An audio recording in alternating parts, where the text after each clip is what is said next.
심지어 회사 측은 유족들에 대해 뒷조사까지 벌이며 산재 승인을 방해해왔다고 합니다. 2580은 회사 측이 유족들의 뒷조사를 해 작성했다는 근로자 8명의 가계도를 입수했습니다. 내부 기밀이라고 표시되어 있는 이 문건에는 유족들의 친인척 관계와 이들의 학력과 직업, 종교 등이 자세히 기재되어 있습니다. 특히 누가 파산 신고를 했다, 누가 재산 다툼을 벌이고 있다는 것부터 누가 집안의 실권자라든가 등등 타협의 대상을 고를 때 참고될 수 있는 세세한 내용까지 파악되어 있습니다. 조사까지 다 했더라고 보니까는. 뭐 저희들이 잘못한 게 뭐가 있겠어요. 우리 아저씨 죽은 거 사연 밝혀내고 한다고 이렇게 하는 건데, 회사에서는 뒷조사해서 이제 단점을 찾는다 이거예요. 우리 단점을 찾아서 어떻게 해보겠다는 심보인데, 제가 가게들 보니까 뭐 우리 친정 집이 뭐 어떻고, 시댁이 뭐 어떻고, 뭐 다 나와 있더라고요. 그거 보니까 진짜, 울분밖에 안 나와. 울분밖에 터뜨려. 왜 가계도를 작성하셨는지. 협상을 할 때, 유족과 대화를 할 때, 누구랑 대화를 해야 되는가 목적 하나하고, 또 하나는, 또 하나는 그 유족들의 그 보상을 위해서, 그러면 누가 취직이 가능한 사람이 누구냐. 이런 목적으로 우리가 만약에. 회사가 도와줄 수 있는. 그렇습니다. 한국타이어에서 28년간 근무하다 퇴사 이후 유기용제 중증으로 판정받은 이장복 씨는 지금 혼자서는 제대로 걷지도 못하는 상태입니다. 혈액순환이 안 돼 발은 항상 퉁퉁 부어있고 손발에 감각도 거의 없습니다. 그 몸도 직접 이렇게 시켜주시나 봐요. 제가 손발이 다 대줘야지 돼요. 혼자서는 안 돼요. 멀쩡했던 정신도 오락가락 한다고 합니다. 그 어떠시다고요? 안개, 예. 그 머릿속에가. 예. 그러니까 누나 보고, 엄마라고, 형님 보고, 그랬네. 솔벤트 등 각종 유해물질 때문에 병이 생겨 병원 왕래가 잦아지자 회사가 사표부터 먼저 쓰라고 요구했습니다. 맨 처음에 사표를 이제 안 냈죠. 우리는 나서가지고 가려고. 그랬더니 이제 계속 이제 사표 내라. 합의 보자고. 그래가지고. 회사 대표로 나온 담당 직원은 사표를 받아내지 못하면 자신이 해고된다고 간청해 할 수 없이 사표를 넣어줬다고 합니다. 회사에 그러면 누가 되니까 사표를 써라 이런 거네요. 그러니까 이제 자기네까지 뭉칭만 낸다고. 담당 그 사람이 자기까지 이제 뭉칭 맞는다는 게 잘리게 생겼다. 문책을 뭐 이제 회사에서 자꾸 위에서 이제 아. 뭉칭 맞으니까는 이게 좀 해결해달라. 그러니까 사표를 사표 써라. 내달라. 그러나 일단 사표를 받은 회사는 이후 산재 승인을 받는데도 비협조적이었다고 합니다. 결국 이 씨는 회사 도움 없이 대법원까지 가는 법정 소송을 벌인 끝에 유기용제 중독증으로 산재 승인을 받아냈습니다. 내가 엄마가 들어. 얘가 한국타 뭐 좋아하면 지금 안 좋아해. 지금 안 좋아하세요? 예.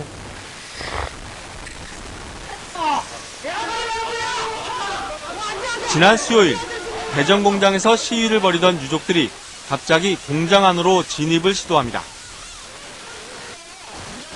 노조 위원장에게 항의 서한을 전달하기 위해서입니다. 조합원들이 잇따라 숨져가고 있는데도 노조가 진상규명을 위해 노력하기는커녕 방관만 하고 있다는 게 유족들의 주장입니다. 이렇게 시위하는 과정에서도 일체 내다보는 그것도 없고, 그렇다고 수고한다는 말 한마디도 없고.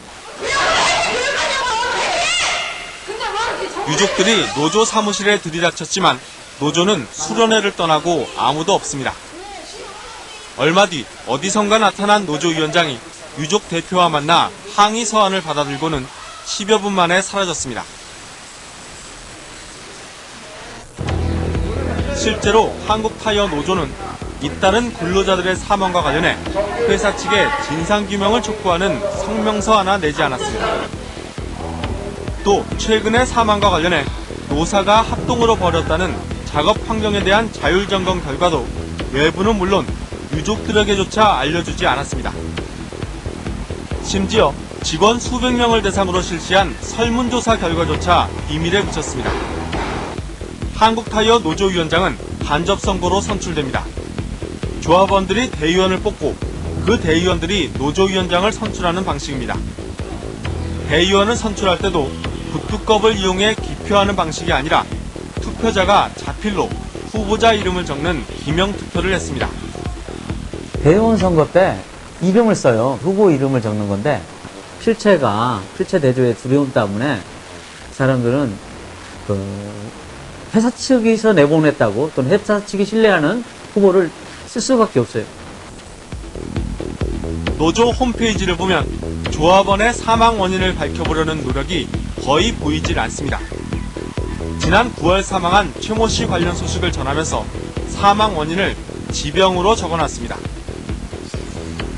최 씨가 근무해온 공정이 분진이 많이 발생하는 작업장이었고 병원에서도 폐암 때문에 사망했다고 판정했음에도 불구하고 그냥 지병으로 숨졌다고 한 것입니다. 그 사인이 지병이라고 하셨는데 노조에서는 폐암하니까 폐암. 근데 폐암이라는 게 지병일 수도 있고 아니면 이제 공장에서 근로하시던 게 원인이 될 수도 있는데 아니라니까 그걸 지금 조사하고 있다 이 말입니다. 2580은 노조위원장에게 정식 인터뷰를 요청했지만 위원장은 할 말이 없다며 거부했습니다.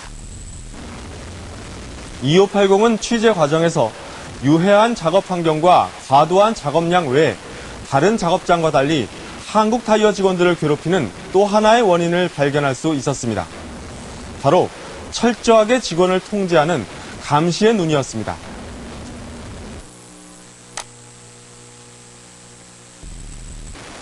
밤늦은 퇴근길, 동료들의 사망과 관련해 인터뷰를 시도했지만 번번이 거절당했습니다. 질문도 하기 전에 취재팀이라는 말만 듣고도 자리를 피했습니다. 안녕하세요. 저희 MBC 취재팀에서 나왔는데요. 네. 말씀은 들어보시고. 예? 아니, 잠깐만. 1분만. 아니, 최근에 그 한국타이어 그 직원분들이 많이 돌아가셨잖아요. 그 얘기 하지 마세요. 아, 왜? 몰라요. 자, 서로 얘기를 안 하니까 실시하니까. 마침내 이유가 밝혀졌습니다. 뭐가 눈치 보여가지고. 열악하지만 말씀은 못 하신다고요? 네, 나한테 불이익이 당할까봐. 네. 만약에 네. 내가 어떻게 될까봐. 솔직하게 말하자고. 인터뷰만 해주면 얼굴도 목소리도 다 감춰주겠다고 하자 신분증을 요구합니다. MBC에 근무한다는 그 있어요? 예. 이 근로자는 2580 기자임을 확인하고서야 경계를 늦춥니다. 혹시 본사에 스파이 오는 사람, 본사에서 서울 본사에 스파이 오는 사람 아닐까 이런 생각을 했거든요. 기자가 스파이로 오신 분이 아닐까 이런 생각까지 좀 했습니다. 회사 측의 감시와 통제가 하도 심해 직원들끼리조차도 믿지 못한다고 털어놨습니다. 이런 얘기조차 못하는 사람이 많아요. 왜 그러냐면 요즘 회사에서 요즘 취직하기 힘들잖아요. 네. 그래서 한국타이는 제때 월급 나오고 많은 월급은 아니지만 어느 정도 이렇게 된 회사인데 여기에서 밀려나면 나이 먹고 어디로 가요? 낮아빠지지 않으면 네. 그냥 넘어가는 거예요. 내가 반항을 하면 블랙리스트가 올라간다던가 그게 올라갈지 안 올라갈지는 모르나도 그런 생각을 갖고 있어요. 대전 공장의 탈의실에는 1m 간격으로 CCTV 카메라가 설치되어 있습니다. 이 탈의실에만도 무려 14대가 설치되어 있었는데 회사 측은 도난 방지를 위해서라고 했습니다. 어떻게 하면은 도난사고를 방지할까라는 방법용 CCTV 카메라를 설치했는데 인권 침해 요지가 있으니까 실내에 있는 건 아예 작동하지 않도록 다 봉함을 해버렸습니다. 그런데 이 탈의실의 CCTV를 촬영한 직원에게 같은 날 오후 경고장이 날아왔습니다. CCTV가 작동하지도 않는다면서 촬영한 시각까지 정확히 적힌 경고장을 보낸 것입니다. 더욱이 탈의실에서 도난 신고도 없었는데 촬영 사실과 시각을 알았다는 것은 누군가 실시간으로 지켜보고 있다는 얘기가 됩니다. 힘없는 사람들이 큰 회사에 어떻게 대항을 하겠어요. 네. 그렇게 남몰라라는 식으로 다 일할 때만 직원이고 그렇게 했다고 해서 그렇게 남몰라라 하는 식으로 너무 서운하게